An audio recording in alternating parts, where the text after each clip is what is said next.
9 billion people, then we've got really serious problems to contend with. And when you're saying time, are you referring to astrological time, meaning that it's in larger cycles, so to speak, that we might be entering into such a period now because of our location in the galaxy, but that might extend over a couple of 100 years, or we're talking about a shorter period here? What do you think? I think it's got to be looking at maybe over a 500-year period, although it is very important to remember what our astronomer royal has actually said, and he says that we only have a 50% chance of getting through the next 100 years without a major catastrophe. Really? So, we've got to be realistic. If you live in Switzerland, you've got a very good atom bomb shelter in your basement. And so there are all sorts of things that people should be doing, like having enough fresh water to last for a month or two or more, stored food. There's a whole number of practical things that people should be encouraged to do, far more important than the kind of climate change things that people are being demanded of people. And so we need to get our priorities straight on the basis of historical knowledge and sensible practical knowledge.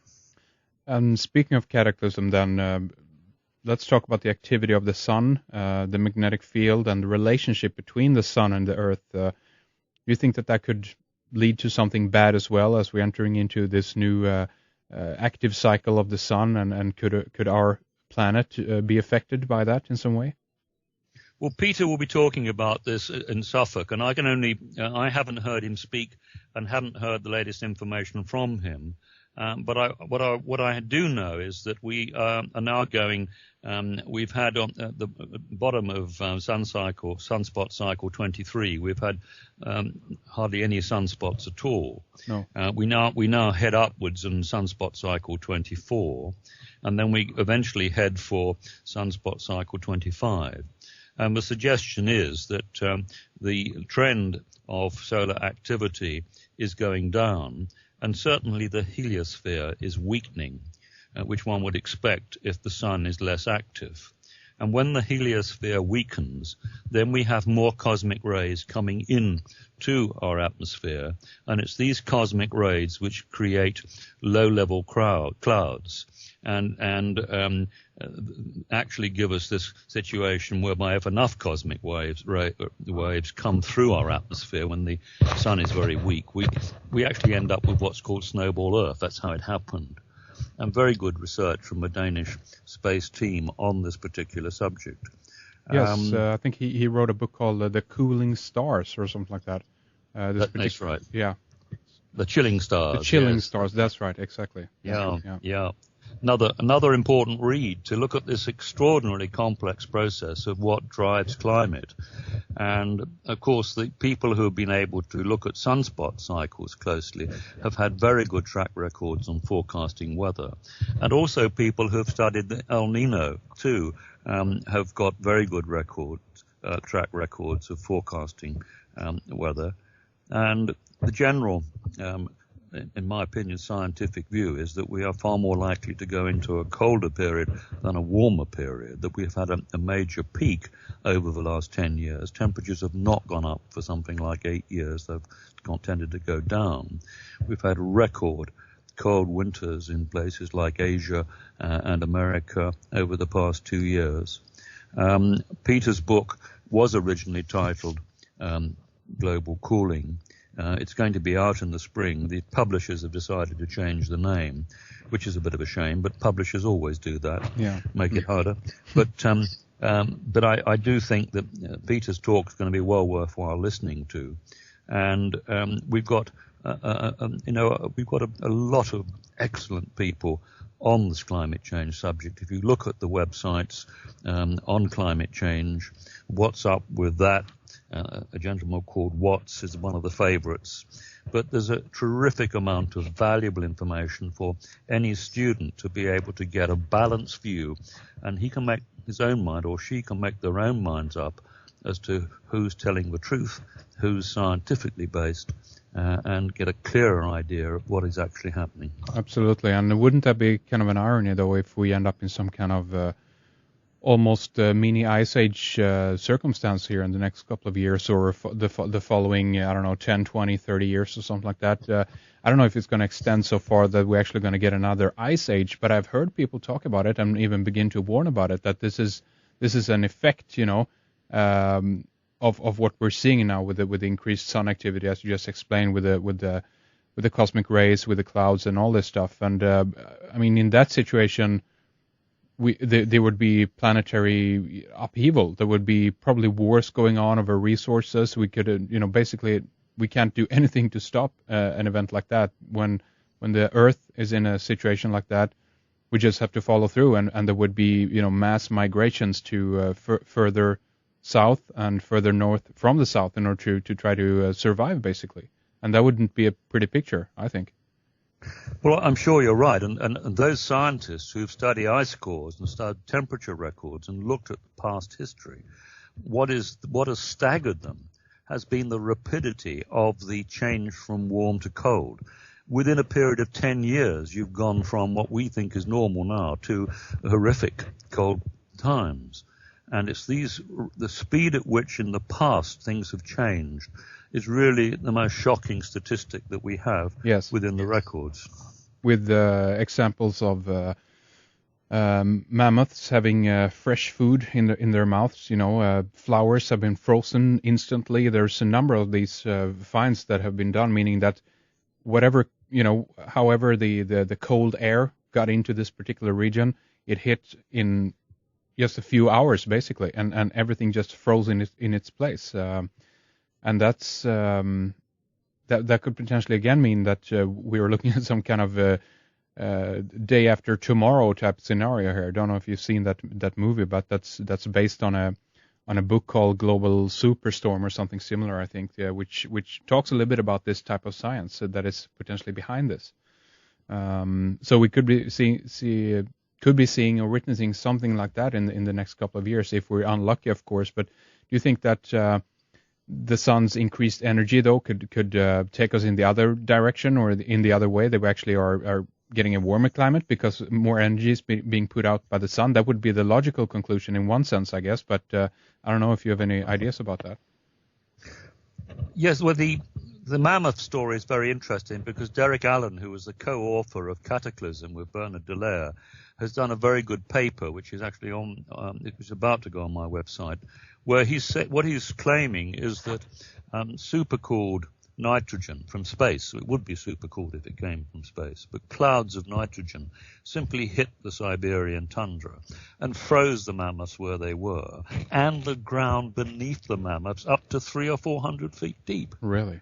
Jeez. Absolutely staggering. And then we have the story of massive quantities of water, which of course would freeze in space, raining down as ice on the planet as well.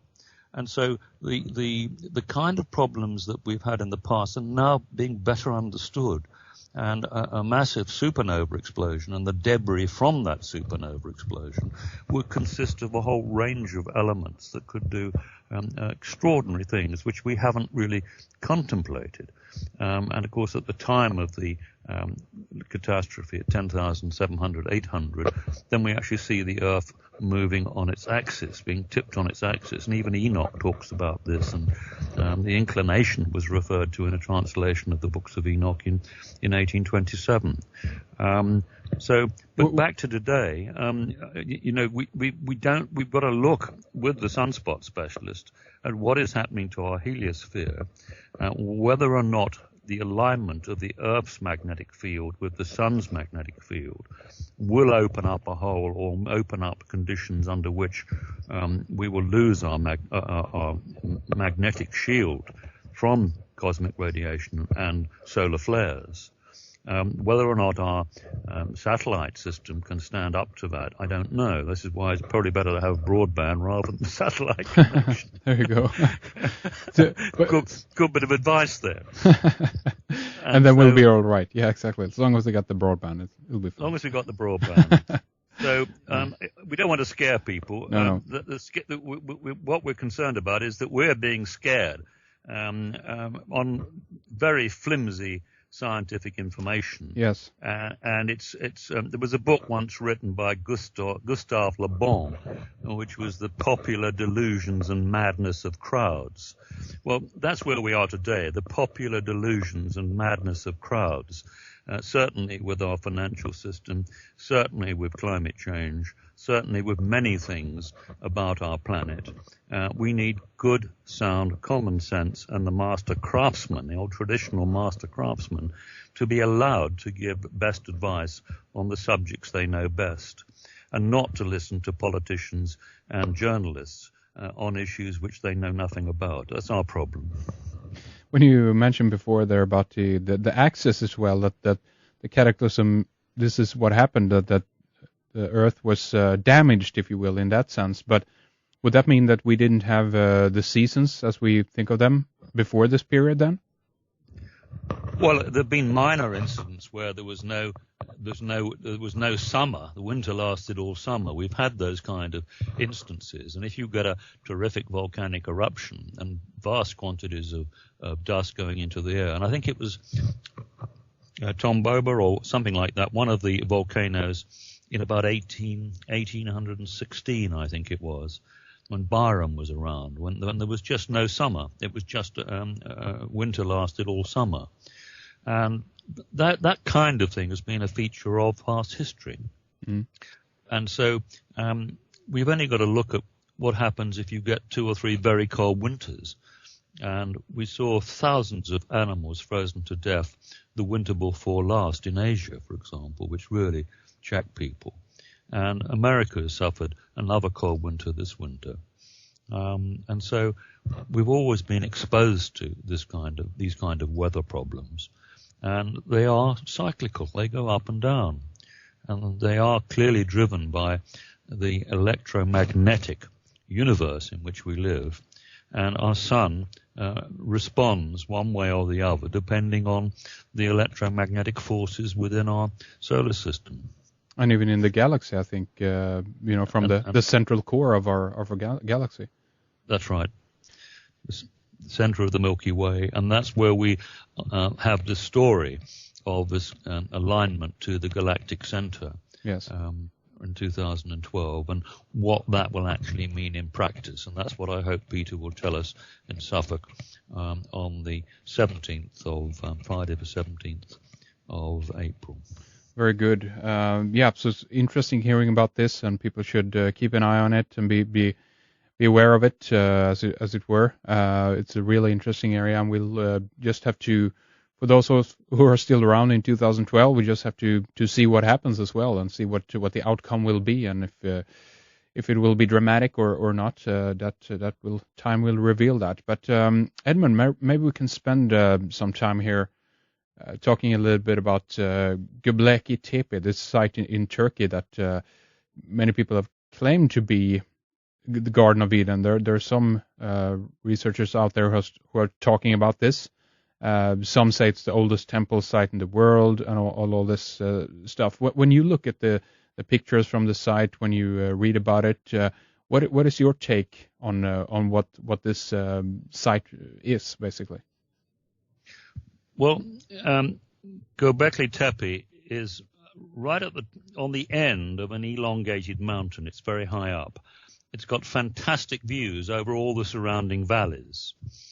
It has the benefit of this extraordinary limestone, which seems to be the material used to quarry these stones. There apparently they describe it as 20 underground rooms, and it's about 1,000 feet above the valley. Göbekli Tepe means in Turkish a hill with a belly. And it's really the most prominent hilltop in the area. It's just the kind of place that you would want to go if you wanted security, the best possible views, ideal building stone, and you wanted to take the advice of the gods. And this was the advice given to all the tribes around the world, is that we're going to have problems, folks. Dig a large pit, cover it with logs and earth, and hide. And this is the traditional history. So we had clever people